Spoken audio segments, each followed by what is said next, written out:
So you've done it. You've finished writing your novel. You have workshopped it, you had an editor look at it, you had a couple friends look over it, you did beta readers, and now you're ready. Now, what is the next step? When I first started writing my book, it was traditional publishing or die. I didn't want to self-publish it. There was no way that I thought I could handle that, and there was no way that I thought that anybody would take it seriously if I self-published it. So my entire plan was traditionally published. Then I started learning about the publishing world, and now I flip back and forth and I'm not exactly sure. So I'm going to go through what I've learned about the publishing world, and hopefully it will help some of you make a better, more informed decision.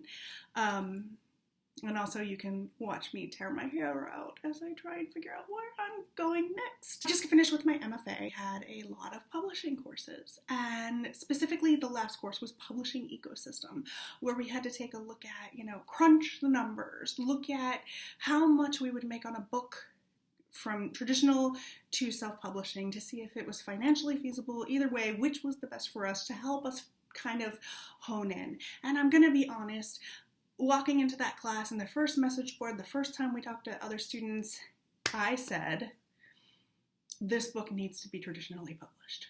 That is it, hands down. That's what I'm doing. That is the path I'm on, and I'm not going to stop until I get there. Now I'm not so sure. It's almost like that situation where, who said it? The more you learn, the less you know. The more you learn about the entire process, the more confused you become. So here's what I know and what I've picked up about traditionally publishing. We learned that generally authors make 30% royalties on traditionally published books. I have since learned through reading, talking to other authors, and doing my own research that is absolutely false. The average author makes up 10% royalties on each book. And that's because the publisher's job is very large. So they have to edit it, they have to do all the design, they have to do some amount of marketing. For a first-time author or an author that doesn't have a very big name, they're not going to necessarily put much marketing money into you. You're going to end up marketing anyway, is what I'm trying to say. But they handle all the tax work, all the business side, making sure you're in bookstores, making sure you get the right reviews, things like that. And so they do need to earn money off of your book and off of all of those things that they've done. So they need to pay the designers. They need to pay the layout artists. They need to pay the different types of editors, because there's so many different types of editors. They have to pay them all. And then your agent gets a cut. So all of that is coming off of your bottom line from your book, for the book that you possibly were writing for years. The thing about traditional publishing that you need to be aware of is that you lose some sense of creative control. So when an editor goes through and suggests changes that might be against what you envision for your book, you're going to have to make those changes. Or let's say the cover artist comes up with something that doesn't really resemble your direction or how you view your book. It's not your choice. I mean, maybe you can have some sort of input if you're lucky, but at that point, it is the publishing agency's choice. The other thing that you have to think about is you're still going to have to get out there and talk to people about your book.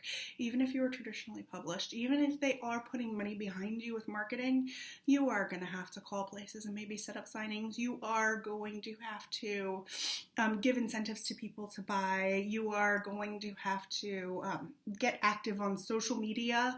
You're going to have to represent yourself. You're going to have to give yourself a name. They're not going to do everything. This is part of your job as an author, is to market your writing as well. It is very important to remember that no matter how you publish, that you are going to have to market yourself, and you have to be prepared for that. Before you are even noticed by the publishing houses, you have to try and find a literary agent, and that can take 1 to 2 years. To write query letters, you have to send synopsises, you have to send chapters of your book. Each different agency has a different way of doing things, so when you go onto each literary agent's website, you have to see how they specifically do things, and you have to follow their directions to a T, or they won't look at your work. They are like the gatekeepers to the publishing world. They're the ones who are going to stand up for you and stand behind your work. And so it's important to impress them early on, and then they can help you get that publishing contract. Then after that, it takes some time for the agent to go in and represent you to find the right publishing house. And then after that, the publishing house goes through edits of their own. They go through their own market research.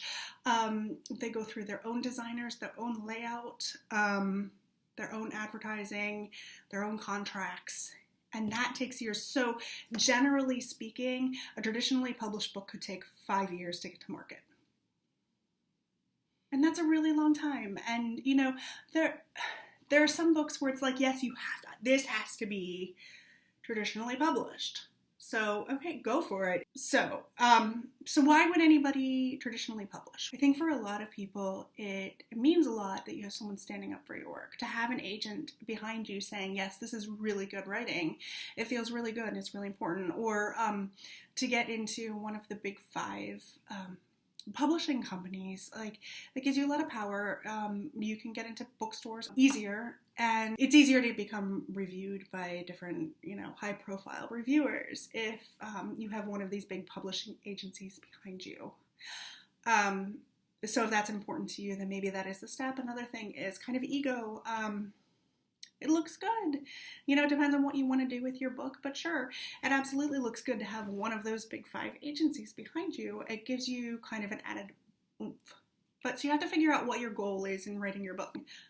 So for traditional publishing, there are many ways that you can go about doing that. You can just publish on Kindle, on Amazon. You can have books printed through Kindle, through print on demand, pod printing, or you can go through places like Ingram Spark, Lulu, Draft to Digital. I mean, there are a ton of companies that you can go through to independently publish. And, back in the day, everybody thought, independent publishing, like you're self-publishing, ew. People used to think, well, this person's independently publishing, maybe they couldn't get somebody interested, maybe that means their book is not good.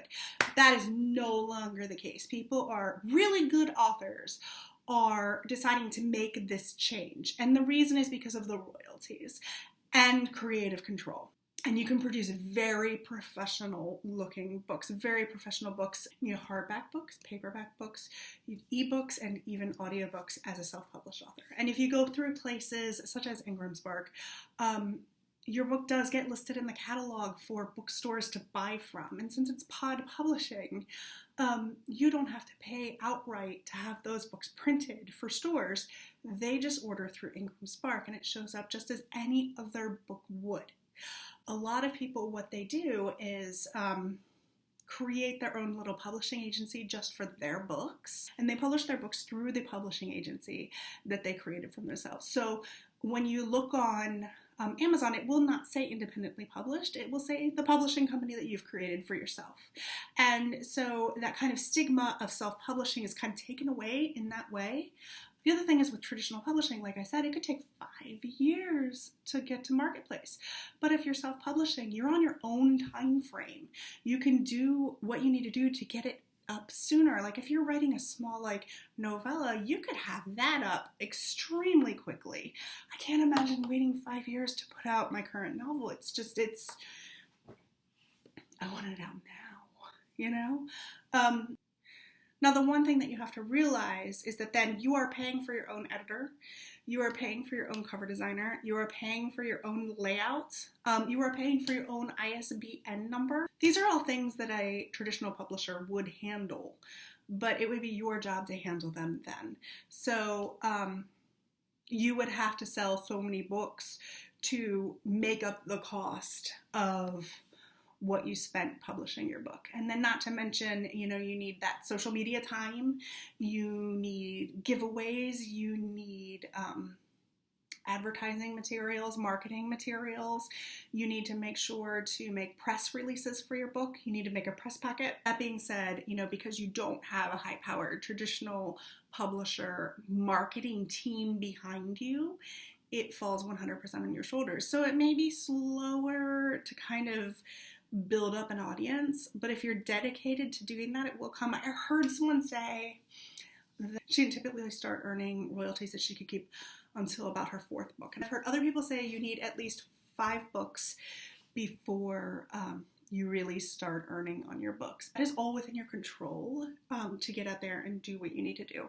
There are a ton of other self-published authors that have already navigated that system. Talk to those people, join those Facebook groups, join the Reddit groups, learn from them, learn from their mistakes, learn from their triumphs, and move forward that way. So, yes, you know, the lore of the advance of traditional publishing, and because some people still have this kind of old-fashioned view that if you aren't traditionally published, you're not really published at all, traditional publishing still looks really good to me. I'm leaning in the direction of self-publishing at this moment because I want to retain creative control. My book has already been workshopped a lot within an MFA program. I have also had 8 beta readers. I have had 2 editors, and I is currently with a proofreader, and I have had a sensitivity reader. I also have a background in graphic design. I can make my own covers. I can do my own layout. I can do my own advertising. I understand the marketing world. I can do that. The only thing I'm leery about with all of this is the business aspect of it all. That's the part where traditional publishing actually looks really good to me, because I don't want to handle tax paperwork like that. I don't want to handle LLCing myself. I have a lot of decisions to make, and if I do choose to self-publish, I have a lot to learn. Be some exciting announcements coming along soon. Something that myself and a friend are setting up, but I don't want to speak too soon because it's still in the earlier process. But concerning Shattered Self, which I may be changing the name from Shattered Self to something else. I am actually working on that too. And I have visions in my head. I have visions of what I want the marketing materials to look like. I have visions of what I want the cover to look like. Like, I'm ready to get started. I don't have to wait for, you know, locating an agent. I don't want to have to wait for that agent then to find a publisher. I don't want to wait. I want to get started. I'm excited. I want to get this book to market. I believe in this book highly, and I don't want to slow down. Like I said, my book is with the proofreader right now, and I'll come back and update you when I can. Okay?